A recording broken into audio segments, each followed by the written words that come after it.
In one dies, ஒரே ஒரு டைஸில் மாத்திரம் அவுட்கம் வந்து 5ஆக இருக்கணும். ஸோ அது எவ்வளோன்னு கேட்டிருக்காங்க, எப்படி அப்படின்னு கேட்டிருக்காங்க. ஸோ நம்ம இப்படி ஹவு அப்படி வந்தாலே நம்ம என்ன பண்ணணும்னா பாசிபிள் அவுட்கம்ஸ் தான் எத்தனைன்னு கண்டுபிடிக்கணும். ஓகேவா? ப்ராபபிலிட்டி வேணும்னா அவங்க தனியாக இதுக்கு எவ்வளோ ப்ராபபிலிட்டிப்பா அப்படின்னு கேட்டிருப்பாங்க.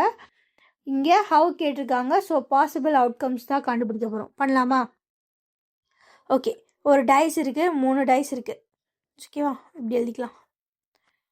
ஃபஸ்ட்டு மொதல் விஷயம், ஒரு டைஸு, ரெண்டாவது டைஸு, மூணாவது டைஸ். ஓகேவா? ஃபஸ்ட்டு அப்படி, செகண்டு, தேர்டுன்னு வச்சுக்கலாம். முதல்ல இதில் மட்டும் ஃபஸ்ட் ஒன்னில் மட்டும் நமக்கு வந்து 5 வருதுன்னு வச்சுக்கலாம்.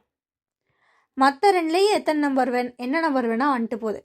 ஸோ ஒரு டைஸை சும்மா உருட்டுறீங்க, அது எத்தனை அவுட்கம்ஸ் வரலாம்? 1 2 3 4 5 6 இல்லையா? இந்த நம்பரில் ஏதோ ஒரு நம்பர் தான் வரப்போகுது. அப்போ மொத்த பாசிபிள் அவுட்கம்ஸ் என்ன? 1 2 3 4 5 6. ரைட்டா? இப்போது ஃபஸ்ட்டு டைஸை முதல்ல நம்ம 3 டைஸ் எடுத்துக்கிறோம், அதை உருட்டுறோம். முதல் டைஸில் 5 வருது. அந்த பாசிபிள் அவுட்கம் தான் நம்ம பார்த்துட்ருக்கோம். ஓகேவா?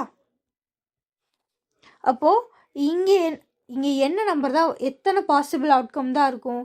ஏன்னா ஃபஸ்ட்டு டைஸில் 5 வரதை மட்டும்தான் நான் ஃபிக்ஸ் பண்ணியிருக்கேன். ஸோ இதோட பாசிபிள் அவுட்கம் 1. ஸோ அடுத்த 2 டைஸ்லையும் 5 மாத்திரம் வராது. 5 தவிர எந்த நம்பர் வேணாலும் வரலாம். ஸோ வேறு எத்தனை பாசிபிள் அவுட்கம்ஸ் இருக்குது? 1 2 3 4 5. ஸோ இங்கே 5, இங்கே 5. ஓகேவா? ஓகே. ஸோ இப்போது இந்த வழியில் மொத்தம் எத்தனை பாசிபிள் அவுட்கம்ஸ் வருதுன்னு பார்த்துடலாமா? அதுக்கு என்ன பண்ணணும்னா இந்த பாசிபிள் அவுட்கம்ஸ் எல்லாம் மல்டிப்ளை பண்ணணும். ஸோ 1 மல்டிப்ளைட் பை 5, இப்படி பாக்ஸ் போட்டுச்சுக்கிறேன். மல்டிப்ளைட் பை 5னா எவ்வளோ வரும்? 1 5s are 5, 5 5s are 25. இது வந்து முதல் வழி. அதாவது ஃபஸ்ட்டு டைஸில் 5 விழுந்து மற்ற ரெண்டில் என்ன வேணால் விழுந்துட்டு போட்டுன்ற ஃபஸ்ட்டு ஆப்ஷனுக்கு தான் என்ன 25 பாசிபிள் அவுட்கம்ஸ். இப்போ செகண்ட் ஆப்ஷன் போகலாமா? செகண்ட் டைஸில் மட்டும் 5 விழுது. ரைட்டா? மற்ற ரெண்டுலேயும் 5 விழாது. 5 தவிர வேறு என்ன வேணாலும் விழலாம். ஸோ இப்போ இங்கே 5 தான் விழுதுன்னா இதில் எத்தனை பாசிபிள் அவுட்கம்? 1. ஸோ இங்கே அகெயின் 5 தவிர எந்த நம்பர் வேணாலும், 5 தவிரனா 1 2 3 4 5, மிச்சம் 5 வழி இருக்குது. So 5 ways. ஸோ இதில் பாசிபிள் அவுட்கம் என்ன பண்ணணும்? இது எல்லாத்தையும் மல்டிபிள் பண்ணும். 5 cross 1 cross 5. So 5 1s are 5, 5 5s are 25. அடுத்து தேர்ட் வே. இப்போது கடைசி டைஸில் தான் அந்த 5 விழுது. ஓகேவா? மற்ற 2 டைஸ்லையும் 5 விழலை.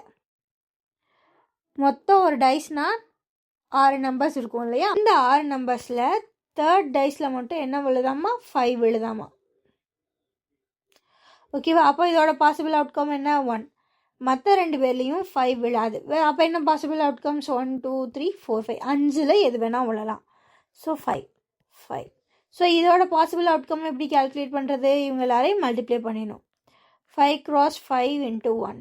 5 5s are 25, 25 1s are 25.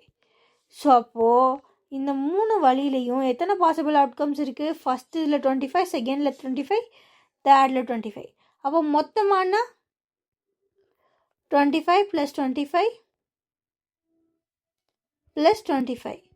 So 25 + 25 50, 50 + 25. So 75 possible outcomes. ஓகேவா? ஓகே. ஸோ இந்த சம் இவ்வளோதான் guys.